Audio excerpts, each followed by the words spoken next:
Okay, what's going on, LBHT crew? B, what is going on? Not a lot of good things for my team, but season's getting closer. I guess that's good, despite how they look. Hey, even though it was the Ravens' first preseason loss in some time, I walked away from that game feeling pretty positive.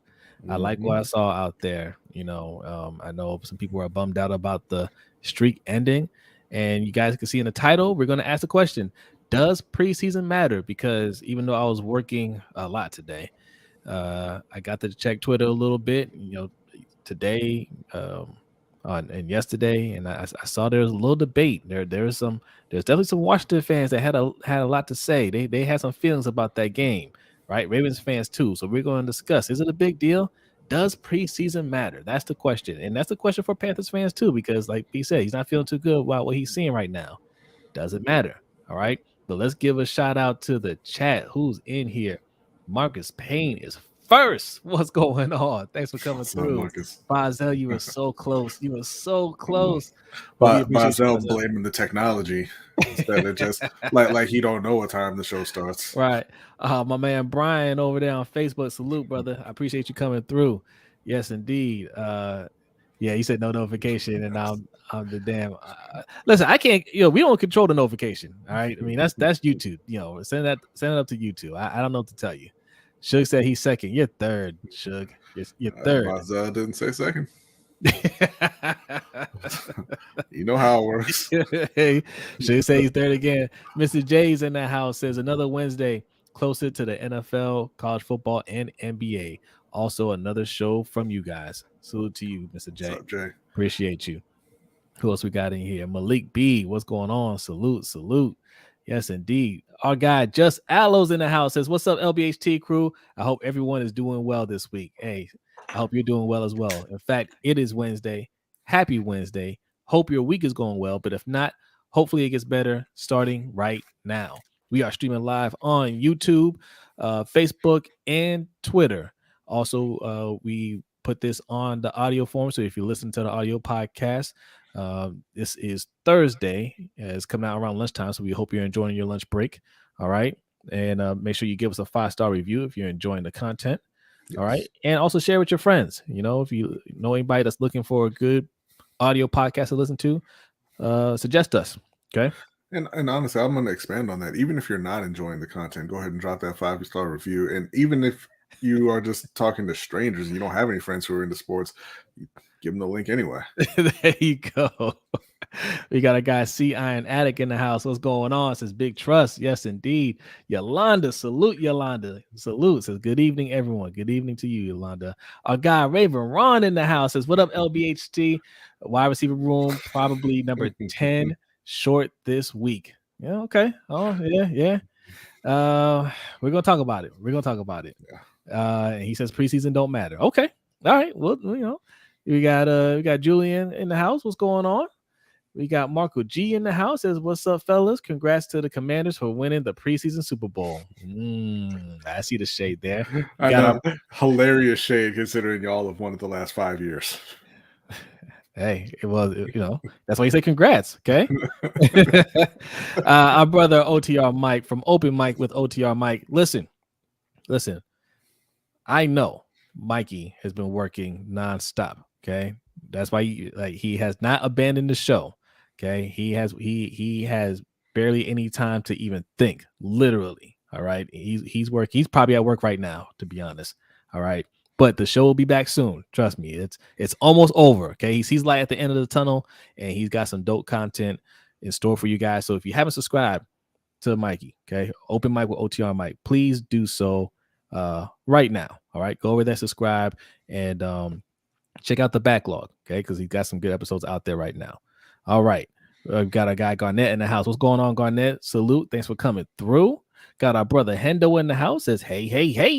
Hey, Hendo from the Rope Pod, another dope creator you need to be subscribed to. Also, subscribe to Jerry Green. Okay, right there. Says salute, family. Salute to you. Another dope content creator out there. All right. Who else we got in here? Ravenville. What's up, Ravenville? He says, what up, LBHT crew? Salute to you. And Willie Seabon says, what's good, fellas? I'm so glad we lost that preseason game. I was tired of hearing about that meaningless streak. Okay. All right. I like it. Well, we're going to get into it. We're going to get into some Panthers talk. We're going to get into some news around the NFL. And we got a NBA. We got some NBA little drama here, huh? Thank you, Stephen A. Appreciate that. We're going to discuss that. And we got some news from UFC. All right. We got a lot to discuss. Obviously, this is going to be it's going to be heavy on the football side because football is getting ready to start up. We got Ravens flock in here.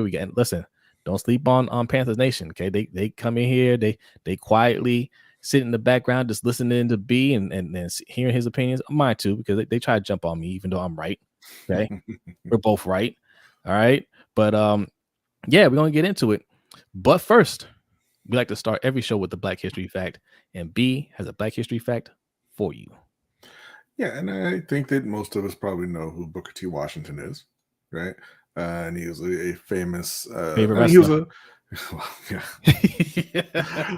That was his great grandson. But orator, and he had the ear of multiple presidents. He was a civil rights activist. He founded the Tuskegee University, it was institute at that time. But also on this day in, I think it was 1900, yes, he founded the National Negro Business League. And that was a group whose stated goal was to promote the commercial and financial development of the Negro. Now, I mean, I don't really love the wording that even Black people used back then, but that's a noble goal, right? To help Black businesses network, help Black businesses market and produce their merchandise in order to build up the economy in the Black community.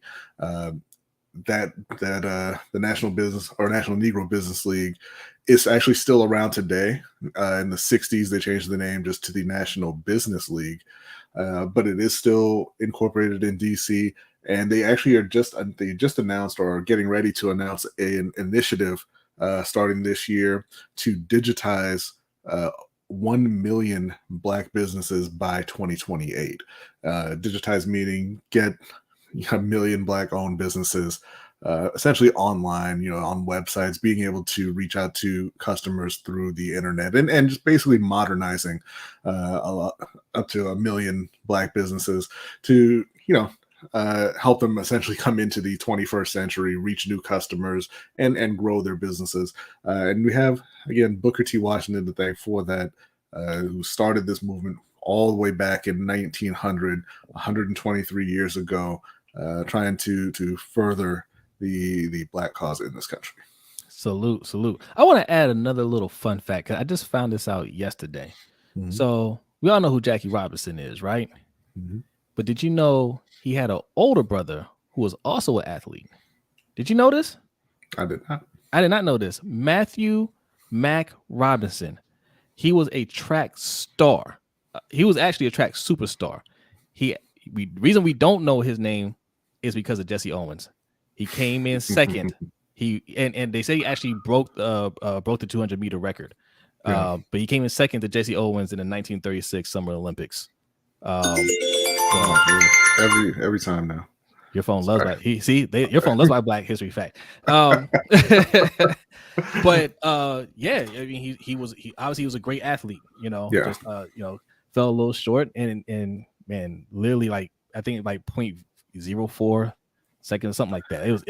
It's amazing in track. Like it's fractions of a second that separate being immortalized and being forgotten. Right. Like completely. Like we don't even know him as Jackie Robinson's brother, right? It's just and listen, like Usain Bolt wasn't that long ago. Tell me who finished second to Usain Bolt in any of those races. Right. Don't care. Because you know why? Because you ain't the fastest guy. Right? and nobody has any use for the second fastest man, Suge. Yeah. But I just want to highlight that he had a great track career. I think he coached for a little bit. I think he coached at University of Oregon. I want to say. I don't quote me on that. I read that real quick, but he passed away in the 2000s, so he was. Oh wow. Yeah, so like he was still alive until recently. Yeah. Not that long ago, I should say. But yeah. Fun fact. All right. Let's see who else is up in here, man. So you guys be creeping in here late. What's going on, Matt D? Thanks for coming through. Yes. We got Akeem Johnson in the house. Says LBHT crew. What up, fellas? What's up, Akeem? What's up, Akeem? Agent E in the house. What's going on? Yes, Danity's in the house. Says we love to hear that. Yes, salute, Danity. Salute. D Weezy's in the house. What's going on, D Weezy? Yes, he said he's still grinding.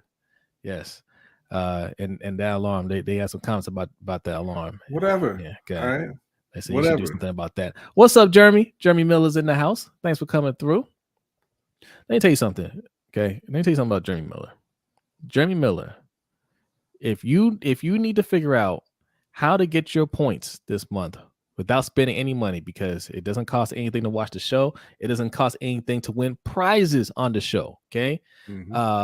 Jeremy has some insight on that, because Jeremy makes sure he is the first to submit his questions every week, but not this week. Somebody beat him.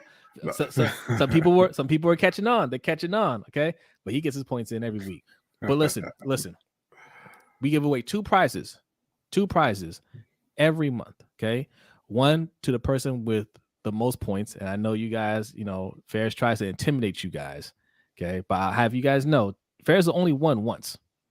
All right, it's not impossible to beat Ferris. Ferris has won, Hendo has won, but look, donating to the show gets you a lot of points. All right, sign up to our Patreon, get you a lot of points. If you went to the meet and greet, that gets you a whole lot of points. But we're gonna have some more events in the future. Getting tickets to those things will get you a lot of points.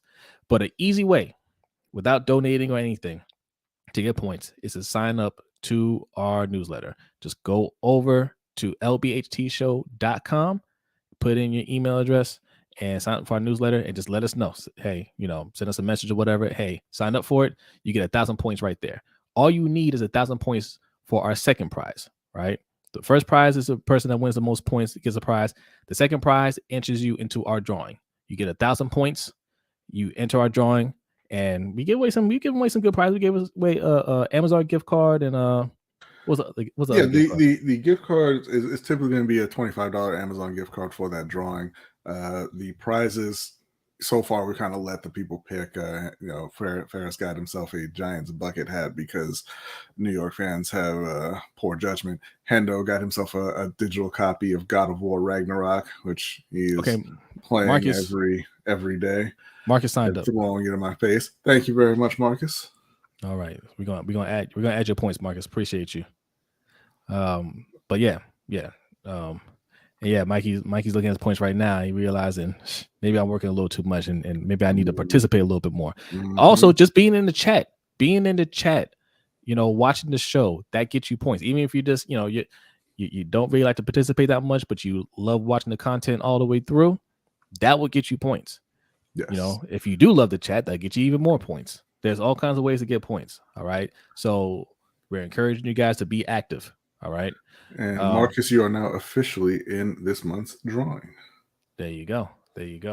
Also hit that like button. All right. While you're here, hit that like button. If you're new, subscribe. The season is almost upon us. Okay. You guys are starting to, come back in. All right. New viewers are coming in. Come check us out, man. We're big in Panthers and Ravens over here. And speaking of the Ravens, had an epic. I want to see the ratings for this Monday night preseason game. This had to be one of the most viewed games, I would imagine. It's pretty entertaining. It was entertaining. It was actually entertaining all the way through. It was one of the best preseason games I've ever seen. See, there you go. And I think that's something that the NFL really wants. You know what I'm saying? Now listen, the Ravens put their 24-win game streak on the line. That was the big headline. Oh, salute, Marco G. I'm gonna read that in a second. Give me 1 second. And Hendo tipped as well. I'm gonna get to those in 1 minute. But there you go. I see you, Hendo. But they put the 24-win game streak on the line against the Washington Commanders. All right. And the Commanders let them know from the jump, we're trying to win this. They had their starters out there the whole first half. Now, this is the second game. Usually the third game, when it was 4 games, that used to be the dress rehearsal game. But now the second game is considered the dress rehearsal game. So it could just be that. You see a lot of teams just that was my favorite narrative from the evening. Ravens fans thinking that was about them as opposed to Washington just getting their players ready to start the season. That like all the other teams are doing besides Baltimore. Well, listen, Terry McLaurin played until the third quarter, I believe, right? No, they all came out at halftime. He didn't even get to halftime. He got hurt. Oh, okay. Yeah, they came out at halftime. They just played. The starters played the first half. Yeah, which is pretty common. Yeah, in the preseason. Yeah, but look, the way they're playing hard. But again, even if they're listen, man, even if there's no win streak on the line, that was going to be a game that both sides played hard. It is the battle of the Beltway. Okay, Baltimore and DC, they always put a little extra oomph on it. Okay, if you've been following practice this past week, it got very chippy, so you knew this game was going to be like that already. So they didn't need a win streak on the line for it to be, be competitive. So I'm cool with that. But we lost the game, right? Lost by a field goal. Joey Sly running around giving L's. Which I mean, the most shocking thing. I'm very familiar with Joey Sly's game. Him having been the former Panthers kicker, and I was shocked that kick went through. Yeah, we were a little surprised by that. My man has a huge leg, but he does not often know where that ball is going. Well, in preseason, there's no pressure, and when there's no pressure, man, you can see clearly. And man, but look, they really celebrated like they won something. Okay, they sure did. And Ravens fans like, look at these guys celebrating like they did something. Look at that. That doesn't mean anything. And Washington fans are like, yeah, it means something. Don't act like it doesn't mean anything. You guys were talking about the streak, So I'm gonna ask you guys, did that mean anything to you? Does preseason in general mean anything to you? Because I had some thoughts on that. B, what were your thoughts on that? I want to give my thoughts on something else really quick before I jump into that. And my man Jay, you have got to post the question before the start of the show. I don't understand. I don't understand what is going on, bro. It's almost intentional at this point. I know. I'm looking at the email and I'm like, oh, there's a comment. Oh, it's Jay. But I appreciate you posting the questions, but you got to get them in before the show starts. So in terms of the preseason, it matters. The wins and losses don't matter. That streak didn't matter, but it absolutely matters for getting your guys ready for the season. And figuring out who the bottom of the roster is going to be, right? So you said like those guys were out there celebrating really hard, and they should have. Those are guys who may not make the team, may not ever play in the NFL again, and they had a to snap the streak. It was on prime time. It was Monday Night Football. It was a big deal for them, and there's no problem with them celebrating. You do want to see, like, if it didn't matter.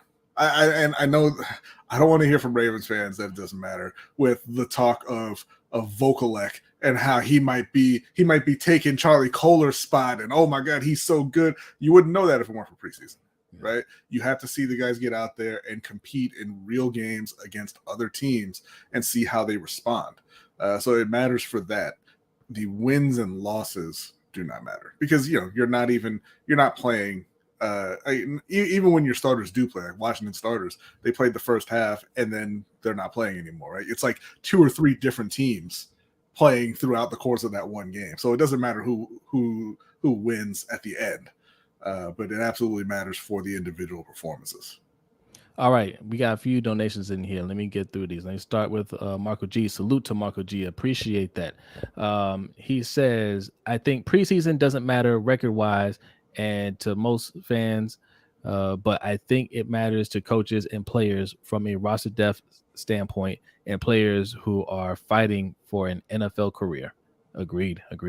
Hendo says, points a little low. Thank you. Thank you, Hendo. And we got one from the Flash, aka Barry Allen. Okay, the Flash says, Brodny, keep my name out your mouth.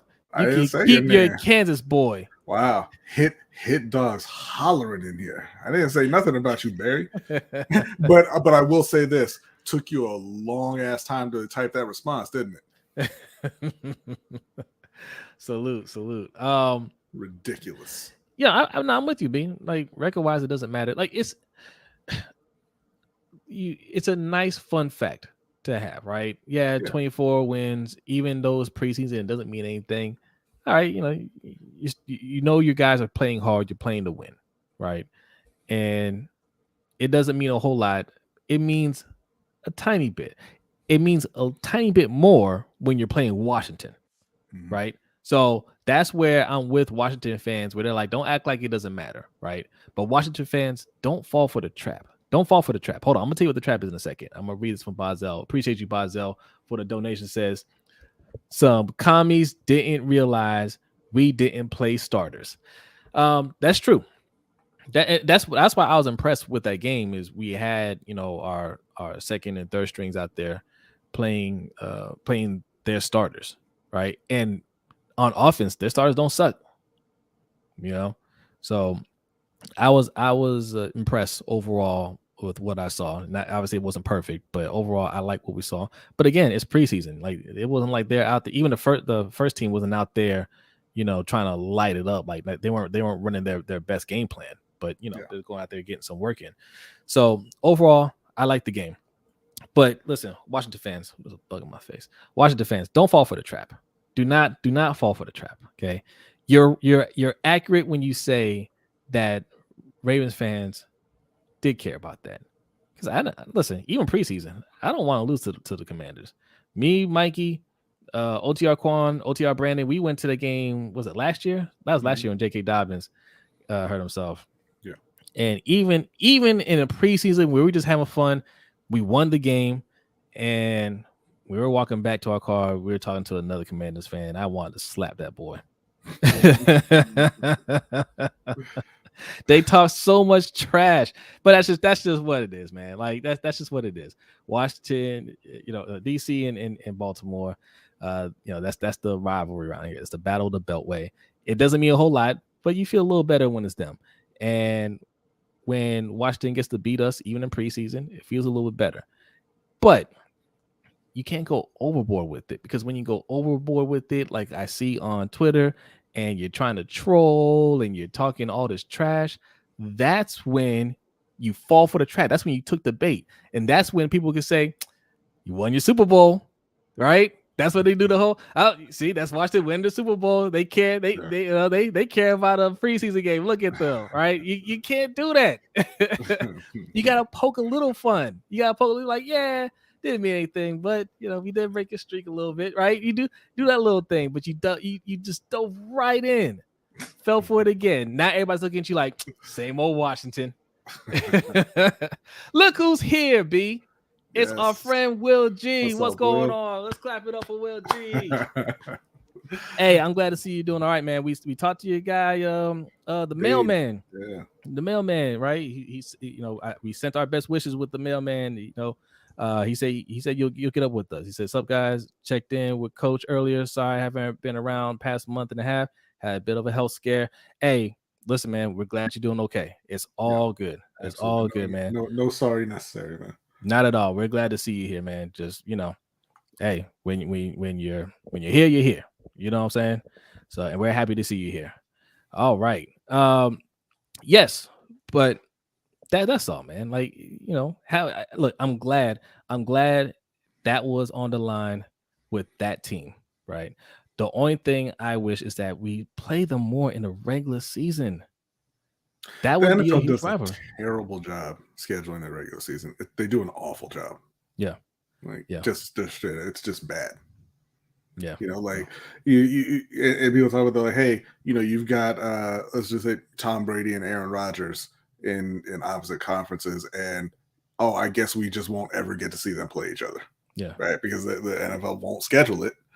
and you had to depend on both of them getting to the Super Bowl for them to ever play in the postseason. It's just they need to rethink it. The NBA, I'm not saying they do the best job scheduling things, but they put marquee matchups on in prime time that they know people want to see. Yeah. Right?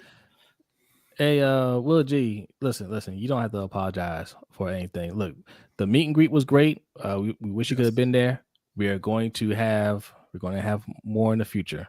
So don't worry about that. The newsletter, we still need your help, brother. So if you could just message us later, we can work that out. Look, man, no, look at your convenience. There's no rush on that. We're still getting emails together. Still sign up for the newsletter. We haven't put it out yet. We've been working with Will G. Obviously, Will G took a little break, but listen. We'll talk to you on the side, and we'll work everything out that way. All right. Yes, Coach. Glad to see you. That's all that matters. Absolutely. Yes. How you doing, Coach? Yeah. Speaking of Coach, I was on his channel watching the game with Hendo from the Road Pod and Chris Just Joking from the Deep Cover Podcast. Lots of fun. We had a lot of fun. So, I'm not sure if Coach is planning on doing more of those games in the future. Listen, I'm not big on watch-alongs, but, if the whole crew is there and we're hanging out, I'll jump in there for a little bit, kick it with them. But this season, we're going to have a lot of stuff in store, right? Watch-alongs, post-game shows, all that stuff, between not here per se, but, amongst the roundup, But yes, that game, I'll say this. After Zay Flowers got that touchdown, that's all. I mean, I could have turned it off right there and be like, yeah. But why? Good. Preseason doesn't matter at unless your team does well or a player that you're hoping does well. Then it matters. Then it means more than anything. Yes, Zay Flowers looked great. B. He did. No, he looked extremely explosive. That cornerback, Forbes. And I will tell you that Emmanuel Forbes is tired of seeing the Baltimore Ravens. So Forbes looked really good too. Don't get me wrong. Right now, that cushion he gave on Zay Flowers, that's what smart players do. All right, don't everybody's like, oh, he's scared. Yeah, he's smart. Right? He's not going to get burnt. Okay, he gave up a first down there, but I mean, he kind of gave the touchdown too. But that's how you play those burners, man. Don't say who presses up on Tyreek Hill, right? No, you just okay. I know one of your corners plants his feet and says, "You shall not pass." Right, that didn't work out for him. You give him the 10 or 11 yards, whatever. Forbes is a good corner though. He's good. I think Washington got a good one there. But man, Zay Flowers looks so smooth. He even looked like he's running 100% speed. No, he looked like he was running slow. Yeah. And I don't mean he was slow on the field. I mean he looked like he was going about 60%. He looked like he was skipping. I don't want to get too hype about it. I don't want to get too hype about it. But I feel good about Zay Flowers. Yeah. I feel really good about this wide receiver core. I still feel good about Rashad Bateman. I don't think Rashad Bateman is a bad wide receiver at all. I think this wide receiver core has a lot of potential, and I think OBJ is going to look really good this year. I know, who was it? Ken McCusick. He had some words about OBJ, how he wasn't happy that we signed him essentially because he thought it was a bad contract, and and I understand somewhat where he's coming from. Right? He's just like, hey, look, this guy, he's been hurt. He's not the player he used to be, and that kind of contract. What are you doing? Right. But I mean, it was necessary when you get to a point. That's not the move you should be questioning. You should be questioning everything that led up to that move, because that was a move of desperation. Lamar asked for a trade at that point. You had no plan B. Zero. Right. Mm-hmm. We could have ended up with Will Levis. That was our plan B. I mean, don't say that like it's a threat. He hasn't played a game yet. My goodness. I will say, but you're absolutely right. It's like and this is what I thought about with Carolina as well, right? No, I'm not. I'm very upset that they traded DJ Moore to get Bryce Young. but you have to do it because that's your franchise quarterback, right? Yeah. And more to the point, when you pass on Justin Fields, and you miss at quarterback multiple times like they did, then your back's against the wall, and Chicago can name their price, and you have to pay it. And that's exactly what happened with the Ravens. What's going on with Baltimore? When you go out and you sign Sammy Watkins twice, you signed Deshaun Jackson, you signed DeMarcus Robinson, and at some point you have to get it right. Yeah. All right, salute to OTR Brandon over on Facebook dropping that like. Appreciate you. Thank you, Brandon.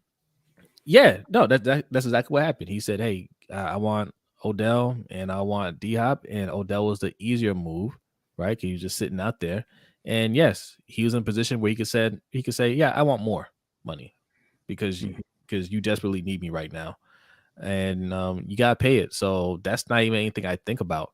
What's going on, Megan? Thanks for coming through. So yeah, I mean, it is what it is, and I don't think he's completely washed either. He was hurt. He took a year off, and I think you're gonna see more of the old Odell. I'm not saying he's gonna be the same like as he was with the Giants, but I think you're gonna see more. He's gonna look more like that than he did the Cleveland Odell. You know what I mean? Yeah. What's up, Chocolate Lady Cap? He didn't look washed at all in that Super Bowl against the Bengals. I'll say that. Not at all. And everybody says that he wasn't 100% then, and that he's healthier now than he was before the ACL tear. So we'll see. I think people are justifiably excited about what you're going to get from Odell this year. And like I said, Rashad Bateman has shown skill and he's shown playmaking ability when he's on the field. He just hasn't been able to stay healthy through the first couple of years. And then obviously everybody is just kind of over the moon about Zay Flowers at this point. Yeah. So other quick notes from the game. My man, Caillou Blue Kelly sucked. No. You can. Hey, you get too extreme with these. He doesn't suck. Come on, man. Like he played so bad. He had Reg in our Discord talking about De'Ami Brown hasn't been a bust. No. He had a good stance at the goal line. Was it a 2-point conversion? Yeah, he made a nice tackle there on the guy who wasn't looking. That was cool. He should have been looking. I mean, it's a 2-point conversion. No, he had to turn around and catch the ball. But that's right. No. He doesn't suck. But he's what, a 4th round pick, 5th round pick? I believe he was 5th. Yeah, he played like a 4th, 5th rounder, right? There's some potential there. He obviously needs to develop, but obviously he's not started yet. This is a game I wish Jalen Armour-Davis played. But it is what it is, man. When you draft these guys in the later rounds, you can't expect them to be perfect. So and you grade on the curb, but I don't expect them to be out there starting either. Who else? The running backs look good. What are you laughing at? Reg said the man only had 2 minutes of bad play. You know how long 2 minutes is in a football game, Reg? You know how many plays that is? That's 21 points. Long time. He only had 21 points of bad play. 2 minutes is a very long time, man. You might want to, because I know what you're doing. You might want to adjust down.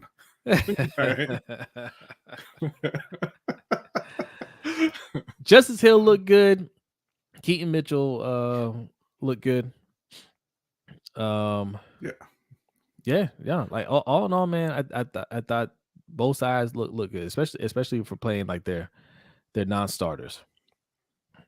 Yeah, you like Mitchell? Yeah, I like Mitchell too. Yeah, Bazel says if Kelly Blue, he said, do you mean Caillou Blue? And get roasted, we still win. Oh, he's saying if Caillou Blue didn't get roasted, we still win. It's free. So what? I don't care. This is the time. But Ravens fans do care about the streak.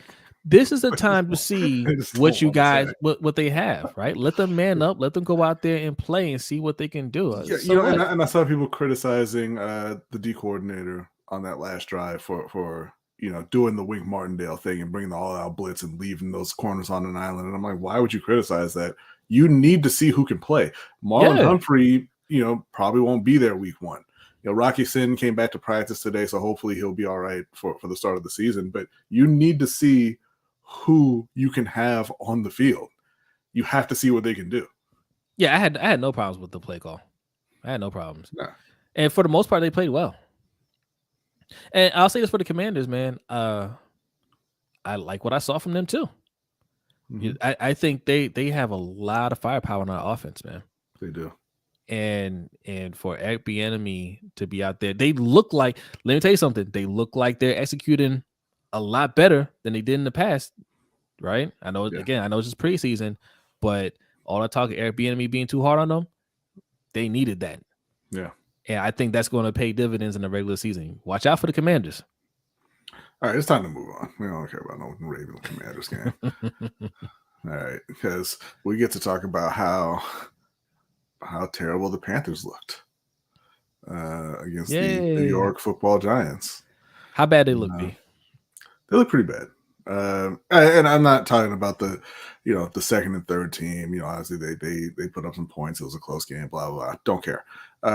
They could not block. They could not protect Bryce Young.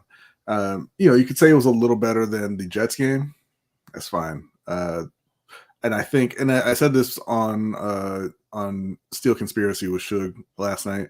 I think that the interior O-line will be okay. They're missing Austin Corbett right now, who tore his ACL late in the year last year. They just got Chandler Zavala back. And I think, given some time, the interior line will be all right. The big issue is what's going on at left tackle, and is Ekwonu going to be okay? Because it looks right now like he just can't handle really athletic edge rushers. And that's not a great thing. Did he look putrid?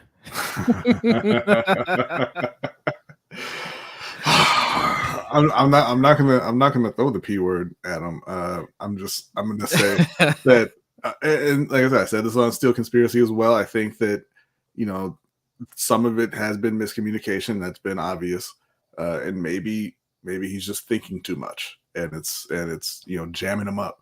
But they've got a couple weeks to get it right, man. Because I do not want to see Bryce Young turn into David Carr back there. Now they have played two really good defensive fronts in both New York teams, and they are adjusting to a whole new coaching staff and everything. So hopefully that's playing a role as well. But I would hold Bryce Young out next week. Honestly. I know they've already said that he's going to play, but I think I've seen enough from him that he is making good decisions. He's making good throws. They can't protect him right now, though, as well as they need to. I mean, he's getting hit constantly. So I wouldn't play him in that last game, and I would have the starting O-line go out there and just try and make him work through it before the actual season starts. Yeah. Shout out to our guy Eric L showing us love over on Facebook. Salute to you. Appreciate you. Thank you, Another Eric. person who he's been supporting us so much over the years. Yes. Missed you at the meet and greet, but he helped us with the meet and greet as well. So thank you very much, man. Appreciate you as always. All right. Yeah. Listen, I'll say this. That line looked bad. The Ekwonu was so bad. You and I were arguing over a bad block that happened. Like we couldn't figure out which one it was, because you're talking about one, I was talking about the other. They happened back to back, and it was almost identical. Yeah. Right. And I was like, no, I'm talking about the one where the guy ran around him. You're like, yeah, that was the second one. I'm like, no, that was the first one. Those were consecutive plays. One of them, it was an obvious miscommunication. He looked to the inside to block an interior lineman, and that wasn't his job. And Kayvon had a free run at Bryce, but then the next play, he tried to block him. Yeah, he just couldn't do it. So I don't know which one's worse. We'll see. Yeah. Yeah. So I'll say this. Give me a second here, adjusting my camera. I'll say this. I feel really good about Bryce Young off of that game, because good pocket presence, right? Because even with the bad O-line, he knew what to do with the ball. He wasn't like a deer caught in the headlights, right? Like he got rushed, he threw the ball away, He made even stood in the pocket a couple times and made some good passes, even though like someone didn't get completed. Like he just had like he knows what to do out there. So as the O line improves, he's gonna be fine. I think I'm guessing you hadn't seen this segment, but Chris Sims told me that as a Panther fan, I shouldn't feel good about Bryce Young. And do you want to know why? And this Chris Sims is somebody whose opinion I've respected, just because he was not afraid to go against like the prevailing knowledge, right? And it wasn't like, oh, I'm doing the Skip Bayless thing. Like he had reasons to back up his opinions and everything. Today I saw the clip where he said Carolina can't be feeling good about it because he talked to his wife. And she saw Bryce Young, and she's like, "Hey, who's this quarterback?" And he was like, "Oh, that's the number 1 overall pick. That's the guy they drafted first." And his wife was like, "That guy?" And then he went to the gym, and the guy was there working out, and this dude walked up to Chris Sims and was like, "Man, Bryce Young, number 1." That was the extent of it. Just because those two people. Then you walk outside and see a homeless person, and a homeless person said, right. should have drafted Giant Manziel. I'm like, okay, the guy at the gym, I don't know why you're listening to his opinion, period. And your wife clearly doesn't watch football because she didn't know who Bryce Young was. So I don't know why this is affecting your opinion either. But what he was going for there was he's small, and they probably shouldn't have drafted him number 1. Because people who don't pay attention to football look at him and say, "Oh my God, he's too small to be the first quarterback." His wife like, "That guy, he's not white." Wow, that was probably the conversation. He said, "Honey, I'm going to use that. But I'm going to cut that last part out."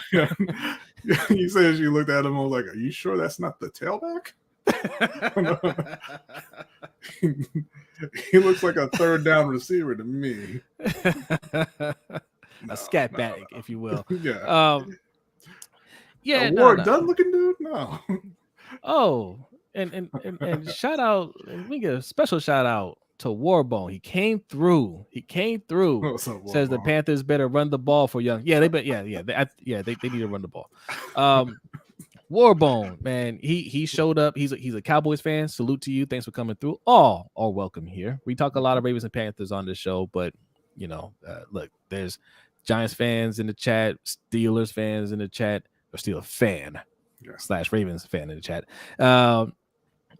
Cardinals. There's fans of all kinds of different teams on here. So welcome. But Warbone, I wrote you down the list. Okay. Warbone doesn't know how we do over here. When people make bold predictions, we like to reward them if they're right. None have been right so far. Okay. Yeah.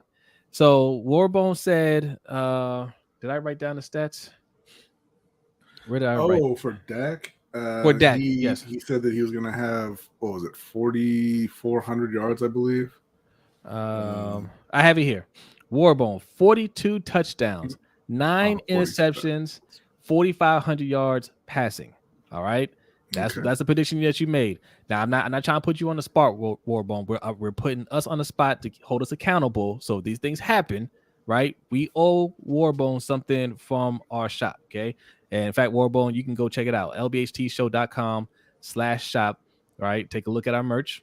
All right, pick something out over there. See something that you like. Say, hey, when Dak comes through for me. He's going to, I'm going to get something nice, something real nice from the store. All right. Go check that out. Obviously, we don't think that's going to happen. That's not gonna happen. But I love the confidence. I love the confidence that Warbone is showing in his guy, Dak. Okay. That's exactly how it will be too. All right. And, there's nothing at stake for you. So you can make that prediction over here. All right. We like to have fun. All right. Is there anything else did you want to take away? To his point about them needing to run the ball to try and protect Bryce a bit, Miles Sanders has been out this entire time, so he hasn't played in the preseason yet. He's just coming back. I doubt he'll play in their last game. Mm-hmm. So, we haven't really seen their run game at this point. I suspect the run game is going to be just fine. Oh, yeah, I think so. And shout out to Megan. Megan is a Seahawks fan, right? And I like how the Seahawks are looking too. Right now, Jackson Smith and Jigba just got surgery on his wrist. That's a blow. Yeah, But he shouldn't be out for too long, I don't think. and he's their third best receiver anyway. So Yeah, but he looked good, B. yeah, it must be nice to have depth. All right. I was gonna say Jonathan Mingo. I thought looked solid. It looked okay. I think it's gonna be a lot of up and down for him. I think he's gonna show flashes. I'm not expecting a huge season out of Mingo. I think they're honestly gonna struggle with in the pass game a bit. Obviously they're having issues on the O line, and they have a deeper wide receiver core than they've had recently, but they don't have the top end talent. Jay's guy Terrace Marshall has been injured. We haven't seen anything from him. Hopefully he comes back and he's able to really contribute. But it's just been really, really lackluster so far. DJ Chark is already hurt. It's not serious, but it's the beginning. Yeah. So we'll see. All right. Let's go to some other NFL news. What's going on around the NFLB? Well, we got this. Trey Lance maybe finished in San Francisco. They just named Sam Darnold the backup, and they're exploring all options with Trey, including trade, presumably even release. He's had a terrible run of luck in San Francisco. He came into the league needing a lot of reps, to gain a lot of experience, and he just hasn't been able to. He's been hurt, and he hasn't gotten that chance. And now, they have Brock Purdy. They're comfortable with him being the starter. They brought in Sam Darnold for whatever reason, and now they're ready to move on from Trey Lance. So, do you think this is the end for Trey Lance in San Francisco, or is it just, hey, we're going to put him on a back burner for a while. We're going to develop him because he's still young, and he's raw. I think if they're talking trade, then I mean, it's they're talking about trading him. Yeah, they're exploring trades as well. So they're looking to move. And listen, if they really believe in Brock Purdy, they should be looking to move him because at this point he should still have some value, right? That they can recoup in a trade. But we'll see if there are any takers at this point. I did put up this tweet from Bill Barnwell, which I just thought was kind of funny, talking about the trade for Trey Lance. If you remember, the 49ers traded up to third to select Trey Lance. And this was the outcome of that series of trades that happened in that draft. So 49ers move up from 12 to 3 to draft Trey Lance. In return, Miami moved to 6 and they got Jalen Waddle. Philly moved down to 10 and they got Devonta Smith. Dallas drafted Micah Parsons at 12. And then Miami, who already got Jalen Waddle, used the other first rounders they got in that trade, in that series of trades to get Tyreek Hill and Bradley Chubb. The only people who lost in this deal were the San Francisco 49ers. Yes, Hendo. Hendo from the Road Pod wants to know, you still believe in him, Trey Lance? Yes, I do believe in Trey Lance. He just hasn't, listen, and Pro Shea fans understand where I'm coming from, hasn't had the opportunity. No, listen. He's raw. He was going to need time to develop. He's going to need reps, and the injury set him back, like we said. I still believe in him long term over Brock Purdy. Now, maybe I'm wrong on Brock Purdy, right? I know a lot of people like him. I don't think he's as good as advertised. I think he's a hype job, much like Kirk Cousins. He might. I see a lot of Kirk Cousins in him. Yeah, he's a Jimmy Garoppolo type.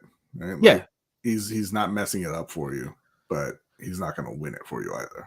Yeah, I think long term, if you give Trey Lance time to develop and let him go out there and play, he has a lot more upside than Brock Purdy. I mean, obviously he does. That's why he was the number 2 or 3 pick overall, and Brock Purdy was like the 7th round pick. He was the last pick in the draft. He was Mr. Irrelevant. Yeah, I'm sorry. I don't believe in him. I don't believe in Brock Purdy. Brock Purdy was in a great situation. Yeah, he might have picked up the offense faster, right? He had all the talent around him.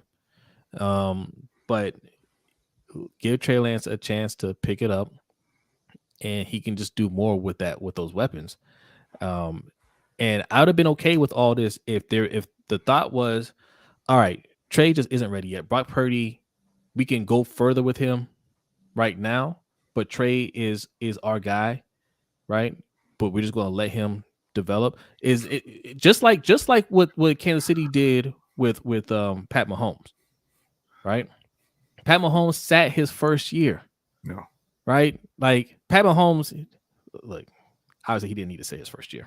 No. Okay, he could have taken that job for Alex Smith that first year, but they said Alex Smith is our guy right now. We feel comfortable with him. We obviously can make the playoffs with him. We made it to the playoffs last year. We have high expectations this year, and we're going to let our first round pick sit for a year and develop. If the 49ers were taking that approach with Trey Lance, I would think that would pay all kinds of dividends. It's paying dividends for the Green Bay Packers with Jordan Love. He changed your mind a little bit, right? Mm-hmm.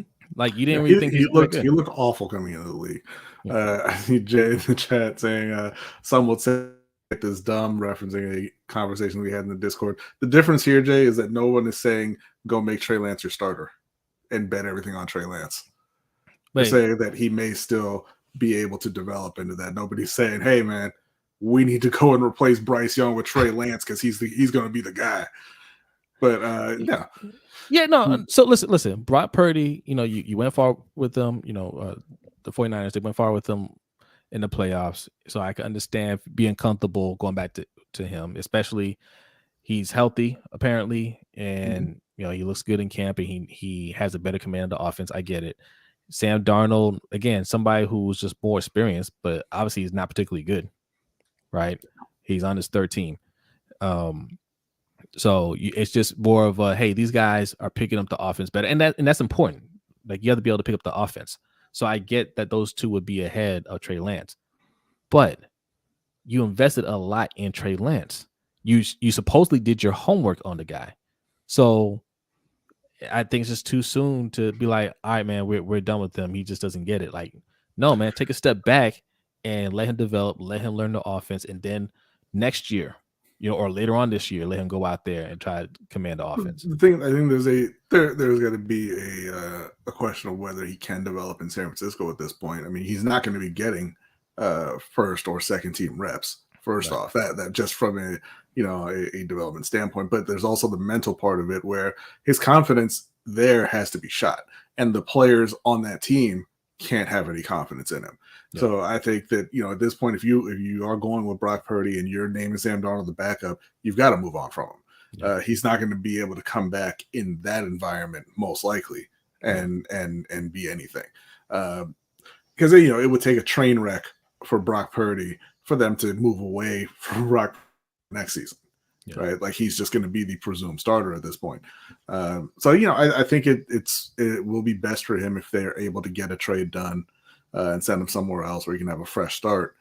It was just an unfortunate situation. He wasn't able to get the reps that he absolutely needed in order to be that guy. Yeah, and salute to the living legend. Thanks for coming through, man. Also, Chen Wu. Okay, everybody's coming back. Warbone doesn't believe in Trace, has been in the system for a year and still looks like that. Look, man, Jordan Love was in that Green Bay system for 3 years, right? Same thing with Aaron Rodgers. Not everybody develops at the same pace. And what do you mean he was in the system? He's been hurt since he's been there. It's not like he's out there playing in the system. Yeah. Also, I see it's been a week and you haven't found the caps lock button yet.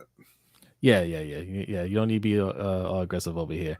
Bro had 19 starts in college in an irrelevant conference. Yeah, that's the thing. He doesn't have that much experience, Bully B. You're right. Mm-hmm. You're right. So, look, maybe a fresh start is what he needs. I'm gonna say this, man. I don't believe in Brock Purdy. I think he's very Kirk Cousins like. I think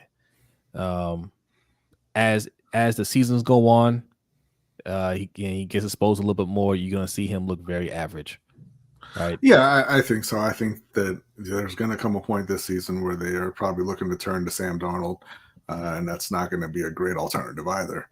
Yeah. But I don't believe in Brock Purdy as this franchise savior. Now they've got a great situation, so he could go out there and do the same thing that he was doing last year and just not mess it up. And that was kind of my thing with Brock Purdy too. He got a ton of credit for that winning streak, but the winning streak started before he got in the game. Yeah. The winning streak started when they got Christian McCaffrey, and they won the first few games with Jimmy Garoppolo as a starting quarterback, and then he got hurt. Yeah. And then, he got in there and kind of just kept it going, which there's something to be said for that for sure. Having a quarterback who's not going to mess things up. But they already made it to a Super Bowl with a quarterback who's not going to mess things up, and they lost that Super Bowl because they had a quarterback who's not going to mess things up. Right. Shout out to Buck from Arizona Armchair Sports, says, Purdy is my dude. Won me an LBHT league. Yes, he is our current champion of our dynasty league. Yes, and AZ represent. Yes. So he believes in Brock Purdy for selfish reasons. Okay. Yes. Will G wants to know what's the best place for him for a fresh start for Trey Lance. That's a good question. I don't know. Yeah, I've heard a lot of people say Minnesota, Agent, he's saying the Vikings as well, and kind of sit behind Kirk. There's not the pressure to start immediately, but they obviously want to move on from Kirk, as soon as they're able to. So he could kind of go in there and develop without that pressure of, hey, you didn't win this job, whatever, and just kind of wait it out until they're able to get rid of him. And then you've obviously got Justin Jefferson and KJ Osborne and Jordan Addison to throw the ball to, along with TJ Hawkinson. So it's a great situation to be in for a young quarterback. Yeah. But whether or not Minnesota's interested is another question. Yeah. All right, we're gonna move on to our next topic, but first we have 70 people in here. Make sure you hit that like button. If you are new, go ahead and hit that subscribe button. All right, the football season is upon us. All right, we're going to have a lot of football content, but, we give you all the other content here as well. So if you're enjoying what we're doing and you want to support us some more, all right, and we'll give you a couple of options to support us because some of you guys are new here and you don't know how Super Chat works here, right? You're looking for the Super Chat button. It's not there. There are two ways we do Super Chat. One, right below B, $ LBHT Show. That is the Cash App, okay? Also, the pin link that you see in the chat box will take you to our Stream Elements page. Both ways, you leave a donation, leave your comment, and get a nice little animation right here next to me. Microphone man will raise his fist and salute to you. All right. Also, right below B, patreon.com/LBHT Show. All right. That is how you can support us. We have a couple of tiers. B, tell them about the tiers real quick. We have the $5 tier that'll get you into our NFL Pick'em League, where we give away a custom LBHT trophy. Last year was actually a plaque that went to Hendo for whatever reason. He decided to go out and blind people with it. Then we have the $10 tier that'll get you into our fantasy football leagues. We have a dynasty league that's going on, and then we also have a redraft league, which is drafting next Wednesday after the show. By the way, if you're in the league and did not know. That will also get you the LBHT crew coin that Jose has right there. Or does he? He does. Look at that.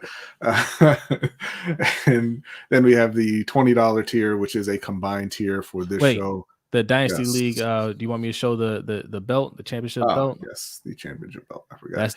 That was last year's championship belt that went to Buck. Congrats to him. We're going to be getting a new one here pretty soon. We're going to be upgrading the belt this season. It's going to be the 6 pounds of metal belt, and get the logos and everything on there. So it's going to be pretty nice. We have the $20 tier, which is a combined tier for this show and our boxing podcast, Ring Kings podcast. And then we also have the $60 tier, which is the creator tier for people who have just started on YouTube or are interested in possibly starting a YouTube channel, and we'll go over have a strategy session, a consultation, if you will, with us, Hendo, OTR Mike, and kind of go over your channel and content strategy and community building and branding and things like that, and just kind of help you avoid some of the common pitfalls for young YouTubers. All right. And let me give a shout out to Jake P for a $25 donation. Appreciate you, man. It says, fellas, been a busy summer for me. Glad the get together went well in Columbia, Maryland a few weeks back. Looking forward to the regular season, knowing Lamar is starting QB for the Ravens. Much love, LBHT crew. Hey, salute to you. And listen, we're going to have another meet and greet. We might even have something before that. So we really hope that you can make it the next time. All right. I know a lot of you couldn't make it. That's fine. The event went well. There's some pressure being put on us to do some more events sooner than our second annual event. So possibly if we can get some things going, we'll have another event and we'll let you know about it. And we would love to see all of you there. All right. Appreciate the donation, man. Appreciate the support. Thank you. Right.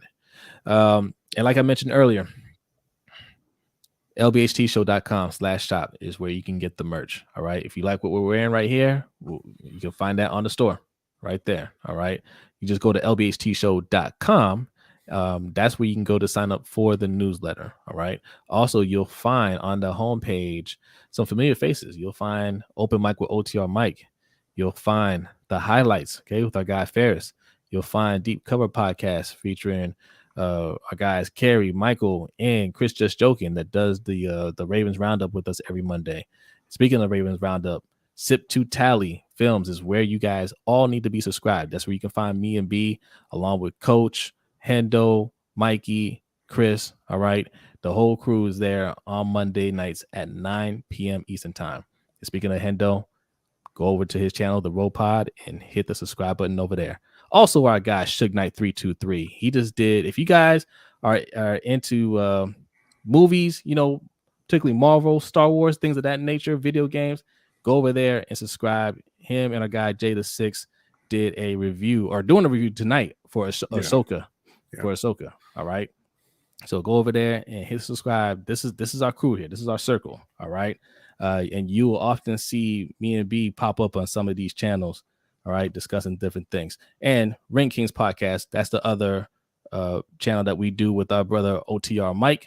All right, all things boxing. Okay, so you want our opinions on boxing stuff? That's where you go to hear that. Speaking of, do you want to go over? Now we'll wait. Do you want to do the Combat Corner next, or do you want to do? No, we're doing the submitted questions. Oh, submitted questions. It's submitted questions time. Let's go. All right. So our first submitted question comes to us from Donnie J. It says, which player do you think is going to have the biggest impact this season? I'm assuming that he's talking about the Ravens. So you go ahead and we'll say it for both teams. I think outside of Lamar, because Lamar is always the biggest impact. I'm going to say Odell. Odell's going to have the biggest impact. Okay.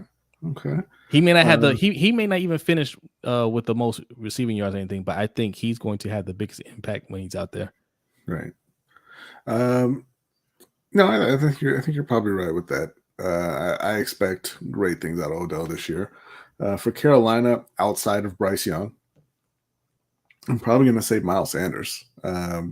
They don't have a lot of playmakers on the offense. The O-line has not shown the ability to pass protect. Even if they had Bryce Young, is still a rookie, no matter how impressive a rookie he is. So I think that they're going to have to lean on Miles Sanders.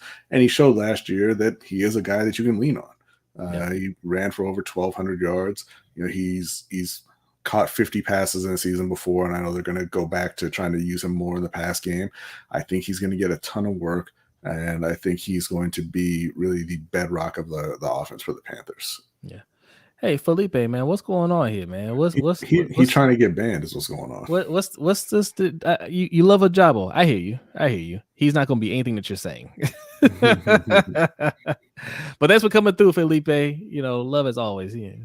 Stop typing in all caps.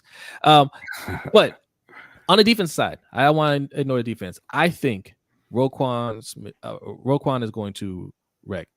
I mean, he's going to have just an unbelievable season. He's going to do just he's going to absolutely wreck offenses, right? He plays at a high level every year. I think this year he's going to play at an even higher level. He's going to be in a conversation for Defensive Player of the Year. Okay, I think for Carolina, on defense, I think I don't want to say biggest impact, just because I mean I think that's Brian Burns. He's the best player on that defense and should have the biggest impact. I'm going to say the biggest unexpected impact, and this is kind of going a little bit out on the limb here, especially since the guy just got hurt, and I still haven't heard an update on his injury. But Amari Barno, I believe in as being the other pass rusher for Carolina. They signed Justin Houston, and they have Frankie Louvu, and that's great, but they're still looking for that second full-time guy to be the other edge. And I think that he has the skills to do it. Okay. He's flashed. He's got to, obviously be more consistent and get into real games and play a lot more snaps than he has. But I think he can be that guy if he is healthy. Okay. All right.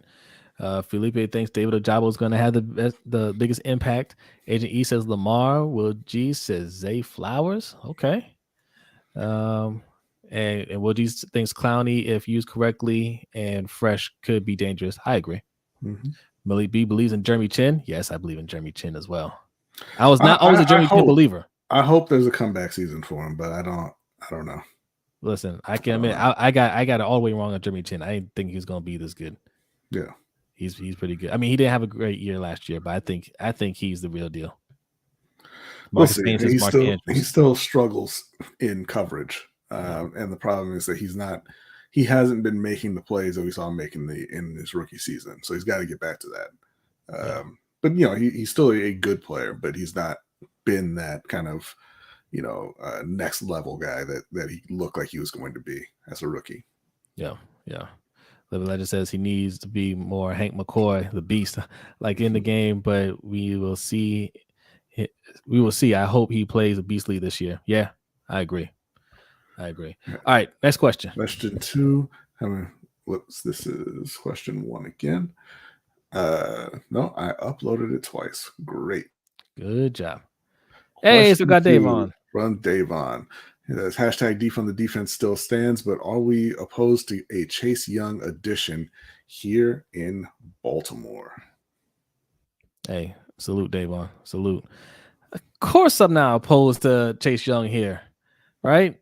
Listen, it is hashtag defund the defense, but let me tell you, hashtag defund the defense applies when we are not doing what we're supposed to do on the offense.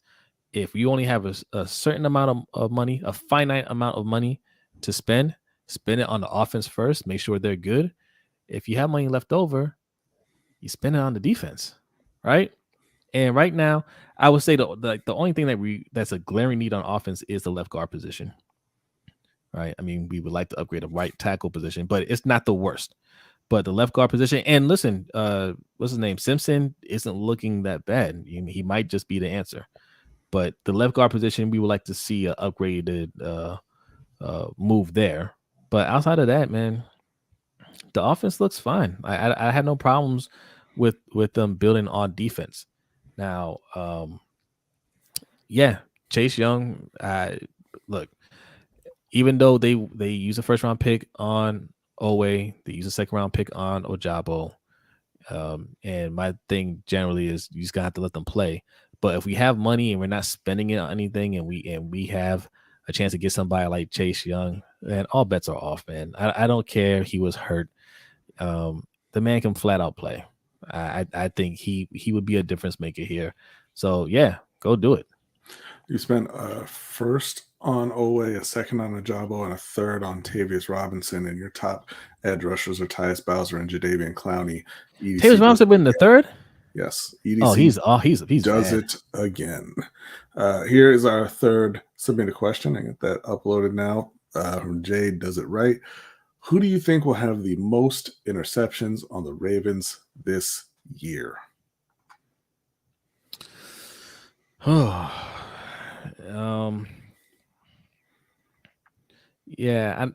don't think at this point teams are going to really try to target Marlowe like that. Yeah, no reason to at this point.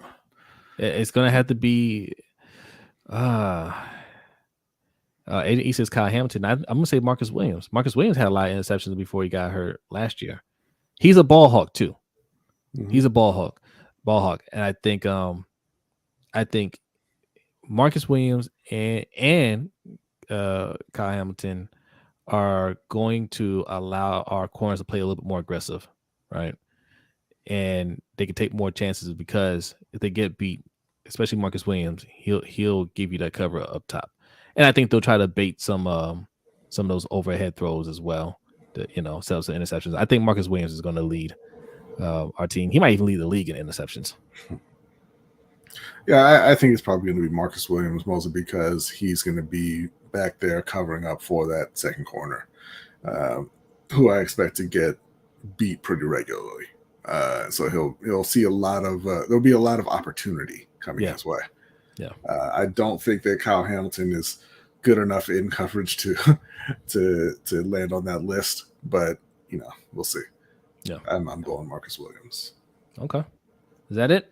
That is it for the submitted questions. Yes, all right. sir. So submitted questions, right? Those people get points. How many points do you get for submitted questions? You get 200 points for submitted questions. I would need the other two besides Davon to let me know their usernames so I can actually apply those points. I think one is Julian. I think I recognize that avatar. I believe one is Julian. Who was the other question from? The other question was from Donnie J. Yeah, Donnie. I do not recognize that name, but Donnie, just let us know if that's the same username that you use on YouTube. Let us know so we can give you the points. All right, and everybody else, listen. You can answer. You can post something in our community tab. That's where we post that post for submit your questions. You can send us an email at lbhtshow@gmail.com. You can DM us on Twitter. You can send us a message Twitter, Facebook, Instagram, TikTok. It's all the same at LBHT Show. Right? Just go to at LBHT Show. You can DM us, tweet us, whatever, message us, and submit your question. And if we select it, if it's a good question, we read it on air. You get points. Mm-hmm. Okay. What's next? Next up is I know one of your favorite people, Stephen A. Smith, talking about Lonzo Ball. Lonzo can sit down. Okay. And Stephen is yikes. He's having a rough week with his sources. So is he? Is he now? He is. So I think I actually think what happened with the Stephon Diggs thing, it really sparked the emotion from Stephen A. when Lonzo kind of called him out on this. So basically what happened was Stephen A. and his sources, right? Because he got all the sources, said that he heard Lonzo Ball is he's in a bad way. Lonzo's missed a lot of time. He's hurt. He's talking about missing all of this season coming up. What is wrong with him anyway? Like he's missed like 5 years. He's had multiple knee surgeries, and he just hasn't gotten healthy. Yeah. So he said, "Hey, look, Lonzo's so hurt, man. My sources are telling me that he can't even sit down." Okay, and Lonzo put out a video showing him doing one-legged sit downs in and out the chair. Now, let me tell you something. I'm 100% healthy. I cannot do that. So, I mean, listen, man, I don't know how much more healing he needs, but if that's the bad knee, it looks pretty strong. And Stephen A, in true journalist fashion, when confronted with being wrong on a story, just kind of apologized and owned up to it and promised to do better. Of course he didn't. He got on TV and started screaming about how you ain't healthy, you ain't playing this year, and on just nonsense, just complete nonsense. And then started going at the idiot trolls who were laughing at him online because he was hilariously wrong for the second time this week. And it's a terrible look, man. Like, yeah, you went on TV and you said something stupid, and the athlete posted a video proving you wrong. Just say you were wrong. My bad, and move on. That's all. Look, saying he ain't healthy, that's obvious. We know he's not healthy. But you said he couldn't sit down in a chair, and that was clearly wrong. And he was having fun with it. It wasn't even like he was really giving you the business like that, right? he could easily can't come back. I'm surprised a professional like Stephen A. Smith, is acting so childish. How hard is it? That's been his act for a while now. Listen, like, and that's not even act. That part is real, right? That part of it is real. Like, how hard is it to say, okay, my bad. You can sit down in the chair, right? Maybe my sources were over exaggerating a little bit. You can clearly sit down in the chair, but you're not healthy enough to play, right? And then he invite him on his podcast or some nonsense like that. Or you can come on my podcast anytime you want, man. Listen, Stephen A, man, I don't know how to tell you, like, especially in the podcast world, you're not nearly as relevant as you think. Not saying he's not relevant. Right? I mean, he's probably bigger than will be anytime soon. Not forever. We're going to surpass him at some point.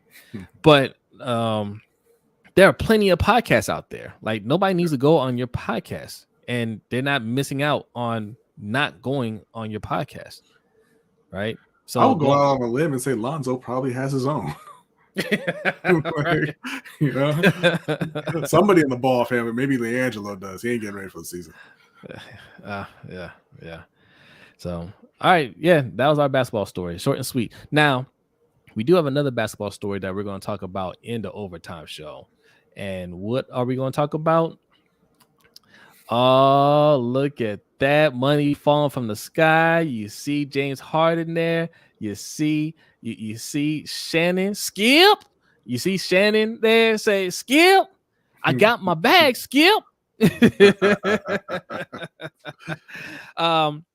James Harden got fined for saying some words. All right. I'm gonna tell you right now, I don't agree with the fine, but we're gonna discuss that.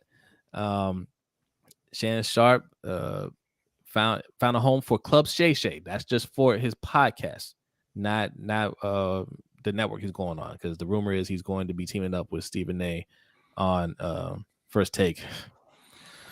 Boy, oh boy, get your earplugs. Olympics right there. And I like Shannon Sharp for the most part. I do not like Stephen A. So I guess nothing changed from when he was with Skipper Shannon. But yes, he's going to be on the Volume, which is owned by another person that I dislike, Colin Cowherd. So we'll discuss that, and we'll discuss a few other things. That's on the Overtime Show. Where can you find the Overtime Show? Patreon.com/LBHT Show. All right. If you have $5 in your pocket, that's all it takes to sign up for our monthly membership. $5, $10, $20, $60. Those are the tiers. Okay. If you have just $5, trust me, it is well worth the price. You can have access to our Overtime Show and our Discord, okay, where we keep the conversations going. All right. Speaking of keeping the conversation going, where are we going next? Is it Combat Corner time? It is time for the Combat Corner. Let's go. And I like the way the pace of this show is going. Okay, right. We're not going into the 2-minute offense right now to try to get through this. So UFC, I believe it was 292. Yeah, 292 was this past weekend. Not a great card. Not a great card, but there were a couple of stars. You had Zhang Weili, and then you had Aljamain Sterling against Sean O'Malley in the main event. Yeah. Just real quick, Zhang Weili, just a absolute machine, and she demolished Lemos. Yes, and it was just kind of sparring, really. So don't know who is going to be able to challenge her in the near future. But moving on to the main event, Aljamain Sterling, who they've been kind of throwing around as possibly the best bantamweight of all time, because UFC does that every time you win a fight. Went up against Sean O'Malley, the Sugar Show. And it was an interesting matchup because Aljamain is one of the best in the UFC on the ground, right? Yeah. And he's great at taking you down and submitting you. And that's not O'Malley's game at all. O'Malley is a sniper. He has an incredible stand-up game. He's a very accurate puncher, very hard puncher, and he's put multiple people to sleep with one shot, essentially. The first round of that fight, not a whole lot of action. There was a lot of feinting back and forth. a lot of dancing around the ring. They landed a few kicks. Aljamain landed a few punches, but late in the round, he kind of rushed in and he grabbed hold of Sean O'Malley, got him up against the cage, and landed some punches in the clinch, and that probably won him the round. Yeah. Second round, they come out, and it's starting out kind of the same way, but Aljamain got a little over aggressive, got a little impatient, I believe, and he charged in. He threw a punch that came up woefully short. Yeah. And if you watch the replay, there's an angle from behind, like over O'Malley's shoulder when he's on the cage, and you can see Aljamain. He has his arm extended, still missing the punch, and he looks up and he sees the right hand coming, and then he kind of closes his eyes and cringes a bit, waiting for impact. And O'Malley landed the right, and Aljamain face plants.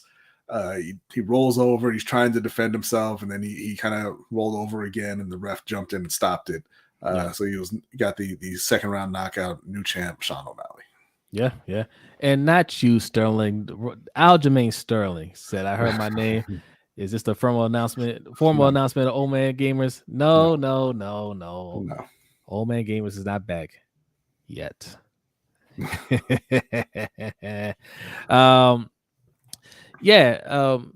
Look, good win, great win for Sean O'Malley, right? Mm-hmm. Both of us had Aljamain Sterling washing him. To be honest, I didn't think he had anything for him. Well, it's like Sterling said a lot leading up to the fight that he needed O'Malley to make one mistake, and it was true both ways, right? If O'Malley had thrown a ill-advised punch and missed, he would have gotten taken down, and he probably would have been submitted. Yeah, Aljamain rushed in, a ill-advised move on his part, missed his punch, and Sean O'Malley doesn't miss in those situations, right? Yeah. Clock. I agree. He called it a little quick. I would say quick as hell. Like those type of situations, you on the air on the side of caution. It's a championship fight, so you wish that they don't rush in that quick. I thought Sterling was fine. I didn't think like he was in that much trouble. But I'm fine with it. Like if you stop it a little early, fine. If you stop it too early, then we have a problem. But I don't think it was too early. That was a clean win. That was a clean win. Yeah. Where they go next? Now, I do want to say the other part of it. Sean O'Malley is doing what a lot of UFC fighters are doing right now and calling out boxers to try to get a bag, right? And he called out Tank Davis. And he said he wants to fight Tank. And he's serious about it. Yeah, I'm sure you're serious about getting paid, but you listen. We might have gotten this fight wrong. You have 0% chance of beating Tank Davis. Okay, Tank will murder him. Even if you land a punch on him, that's not going to do anything but just make him angrier. Okay. Yeah. He even called out Ryan Garcia online. Ryan Garcia would knock his head off as well. Okay. You do not belong in the ring with guys that are going in their primes or going into their primes, right? And trying to build on their boxing career. Now's not the time to play with them, right?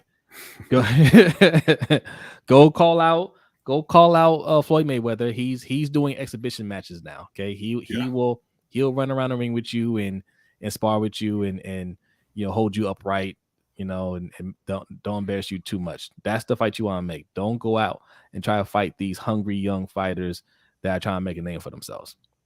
All right, and they're not going to fight you. They're not going to take you seriously right now. No. He's like you said, he's doing what a lot of MMA fighters are doing and trying to, just get his name out there, get a little attention. Hopefully, on the line, get a big check because you don't get paid that well in UFC. But yeah, that fight's not happening. Yeah. All right. Trivia time. Yeah. We'll do trivia time. In fact, since the flow's going so well, we might even get a little bonus time in tonight. All right. Trivia time. Let's go. So this is actually, I want to give a shout out to Coach, who we stole the loyalty points from, and I figured why not steal a trivia question as well. Okay. It's remixed a little bit. But anytime that I can kind of get the trivia question out there, get the people some loyalty points, and also laugh at the Ravens, got to do it. So, and I'm actually we're gonna double the points for this question because there are multiple answers. So it'll be 2,000 for the first, 1,500 for whoever gets a second, and 1,000 for whoever gets a third. All right. So if you saw Coach's stream for the watch along, one of the trivia questions he had was, that Todd Heap is the all-time leader for receiving touchdowns for the Baltimore Ravens. How many touchdowns did he have? And the answer was 41, which I found hilarious.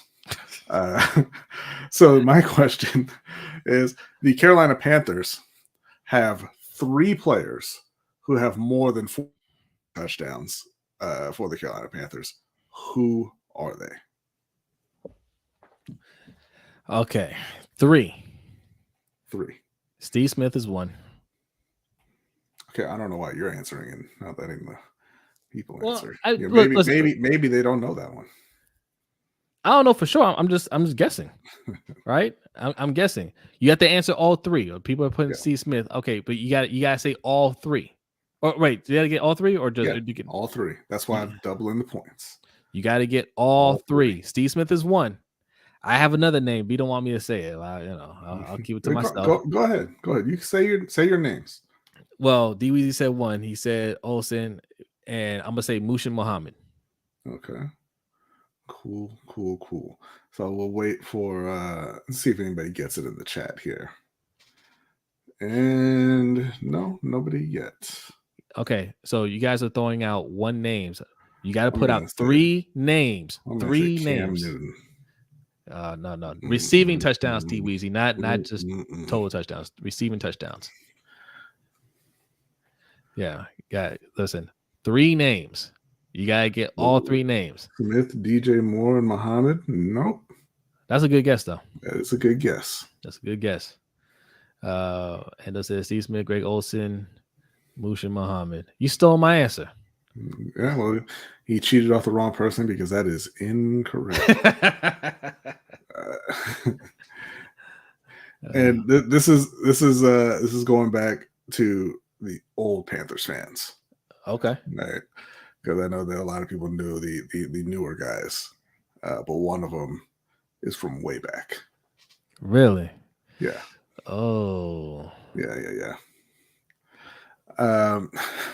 Any answers yet? I see one. No, not nobody's gotten it right yet. I will say, I'll since I said nobody's gotten it right yet, I'll say that Greg Olsen actually finished with 39 because he didn't play his whole career in Carolina.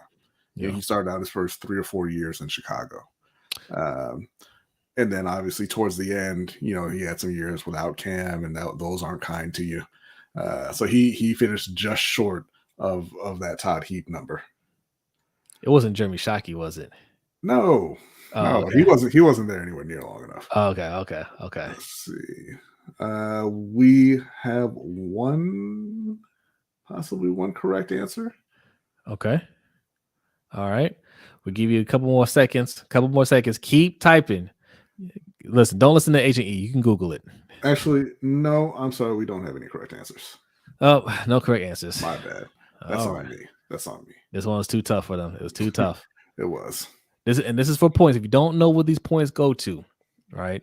At the end of the month, at the end of every month, we give away prizes, right? A prize goes to the person with the most points at the end of the month. Also, we do a drawing for anybody that has over 1,000 points. Okay. And listen, both prizes are good.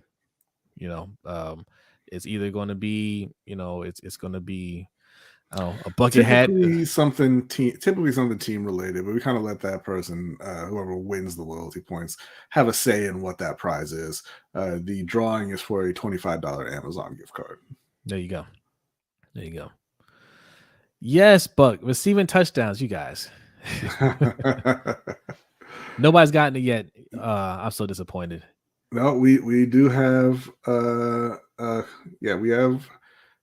we have some correct answers in there. We might have to cut it off. This is taking way too long. I'm disappointed you guys haven't Googled the answer.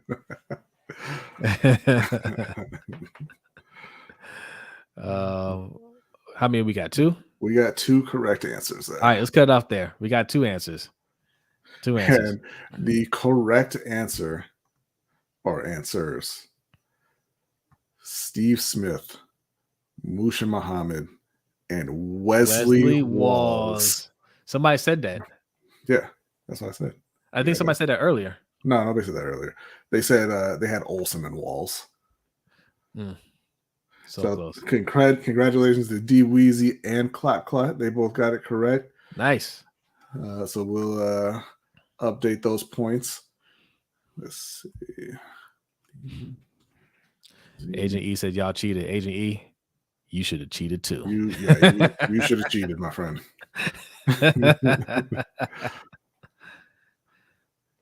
You know, Agent E is that guy that plays video games on the hardest level. So you're not really doing anything unless you play it on the hardest level. Meanwhile, I play it on the easiest level so I can win and have fun and enjoy myself. All right, since there were only 2, I went ahead and just broke up those points between the 2 of you. So that's 2,000 points for Clot Clot and 2,500 for Mr. D Weezy. All right, salute. Clot. Damn, say it ain't Clot. so. Clot. We're gonna have to take away 500 points. Man. Tell me you didn't just subscribe. Tell me that didn't happen. I'm hurt, Clot. Now you get points for subscribing as well, but we can't. He don't. We can't in good faith. Clot. You didn't. You just subscribed to our channel. I'm hurt. Damn, I'm hurt. Clot. You need to go find 5 people to subscribe right now. Okay. You know what? This isn't the first time this has happened, right? It's happened twice, and every time we have to take a moment to remind people. If you watch our show on a regular basis, just make sure that you're subscribed, because YouTube will suggest our video. You know how it is. You watch a video and YouTube will say, "Hey, here's another one. Here's another one. Here's another one." So you might see. He said it. He said he thought he was already subscribed. But no, YouTube does that, right? You don't even have to be subscribed anymore for YouTube to just put the video in front of you. But make sure you're subscribed and hit your notification bell so you don't miss other videos that come out, because the Wednesday show is consistent. You won't get that every Wednesday, but sometimes I clip parts of the show and put them out. So if you don't watch the whole hour and a half or so, 2 hours or almost 2 hours of the show, we clip them up and put them out as individual videos. Your notification bell will make sure that you see that. Also, we do some pop-up streams, or some surprise videos every now and then. So and we do that a lot more during the season. We've got some controversy. I've just been informed via Discord that in fact Hendo cheated first. And he cheated fastest. So I'm gonna have to hand out. I told you. I thought I saw. I thought you were talking about the one that he put right before. But you know what? No, Hendo, you answered like 18 times. You got it wrong. You don't get any points. No, that's not on me. He gets points. He don't get no. No, he don't get no points. He has some points. You don't get no points. All of the DMs crying about it. No, you don't get no points.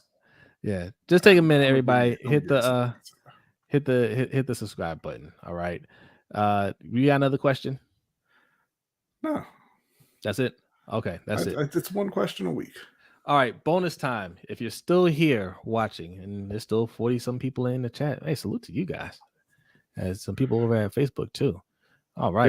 There you go, Hendo. You got points. There you go, Hendo. Congrats. Don't say I never gave you nothing. All right, bonus time. We're going to spend a couple minutes talking about whatever you want. If you got a topic or a question you want to put in the chat, put it in there real quick, and we'll discuss it for a moment, and then we're going to get out of here, and we are going to go to the Overtime Show, right, which you can find on patreon.com/LBHT Show. And what are we discussing tonight? Little James Harden getting fined, little Shay Club Shay getting a bag from his new his new network, the Volume, which is owned by Colin Cowherd. Whatever. But, look, congrats to him, man. He's getting his money. We're going to discuss that. Agent said he a legendary gamer, but I would submit that I beat all the same games that he does, and it's much easier for me. Who's the real legend? Right. It takes you a lot longer and a lot more struggle to beat the games than it does for me. Yeah. I don't. Once you get to our age, Agent E, you'll unlock that secret too. Okay. Why am I playing this on hard? I'm not impressing anybody. Right. Okay. Let's see. Just Alan, what are you saying here? Just Alan says Tim Duncan played more games at center than power forward. Ergo, he's really a center. Ergo, Charles Barkley is a true PF GOAT. You know how I know you're wrong because you said ergo more than once. Get that off the screen. Tim Duncan is the greatest power forward of all time. You type that giggling. I want to hear it. Oh, we got to send his. We do. We got to send this still. We got your email. We did not ignore you. We got to send you your swag bag. I kind of want to ignore you now, though. You're going to get your swag bag, just Aloe. Don't you worry. Don't you worry. Let's see. Bazel says, I'm subscribed. Cool. Yeah, get some more people to subscribe. Tell your people. Don't get notifications. He said he was giggling.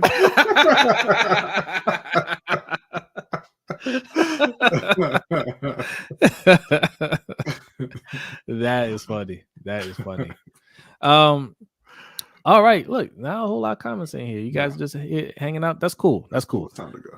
Yeah, we're gonna get out of here. But look, like we said, football season is starting up. You're gonna see some more videos via like post-game shows and things like that. We'll drop some little little smaller videos for you guys. So yeah, Agent E, you're not there yet. You're 32. Oh, look at you. I'm 32. Yeah. You sound like my 14-year-old nephew. I'm an adult. That's what you sound like. Yeah, look, Agent E, you're right around the corner. Wait till you get to like 34. You can be like, why am I doing this? Right. It's just gonna hit you one day.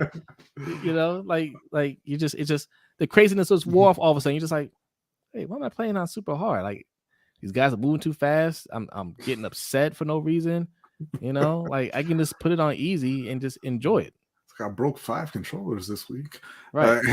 Besides the obvious, why do you think Herbert gets such a pass? I think he gets a pass because people like him, and there wasn't, he didn't have a contingent of people saying that he wouldn't be able to do it. Quite the opposite. He was kind of held back in college by his coaching staff, and he didn't look that great. And then he came into the league and showed that he was much better than that. And he just doesn't have that same kind of animosity towards him that Lamar did coming in with his style of play and everything. And so people just they kind of overlook him. Also, man, there's some he's quiet. Mm-hmm. And he's in a market that we don't really pay attention to. And he puts up great numbers. A part of the backlash to Lamar is the way he plays the game. Right? There's people who just don't like quarterbacks who run. Yeah. And Lamar doesn't have great like passing numbers in terms of like the totals. He hasn't passed for 4,000 yards. He threw over 30 touchdowns the 1 year, but that's kind of an outlier in his career stats. And yeah, it's it's mostly because of the coach and the players around him, but that doesn't matter to the people who don't like him. Now you did say besides the obvious. Yeah. The obvious is, look, white quarterbacks just don't get as much scrutiny. That's just what it is. My man was on the sidelines praying for a miracle against Derek Carr to get him to the playoffs, and it didn't happen. And everybody's like, it don't matter. What? Gave up the biggest comeback in playoff history, and people are like, it's fine. Who was the last white quarterback that really got pressure, had pressure like public pressure to perform well? Peyton Manning comes to mind for me. Like Peyton Manning used to catch it, especially when Tom Brady came on the scene and started winning all of those rings. Then it was just like, hey, you better do something. Yeah, it doesn't happen a whole lot. Because I can think of some that should have gotten pressure. Didn't have any. Zero pressure. I'm sure I'm forgetting somebody, but yeah, it doesn't happen a ton. Yeah, I could think of some in recent memory that should have gotten a lot. But also you have to care for the pressure to matter. Because I was thinking Johnny Manziel, but Johnny Manziel didn't care what people said about him. He Even didn't care Johnny about his job. Manziel. So Johnny Manziel, he was in the news for all the things outside of football, even when he got to the NFL. Yeah. When he didn't play well, I mean, he got talked about because he was polarizing to an extent, but it wasn't anything like what Lamar got. Like, people weren't doing all these think pieces and stuff on Johnny Manziel's performance. It was more on the off the field stuff, right, and his attitude and things like that.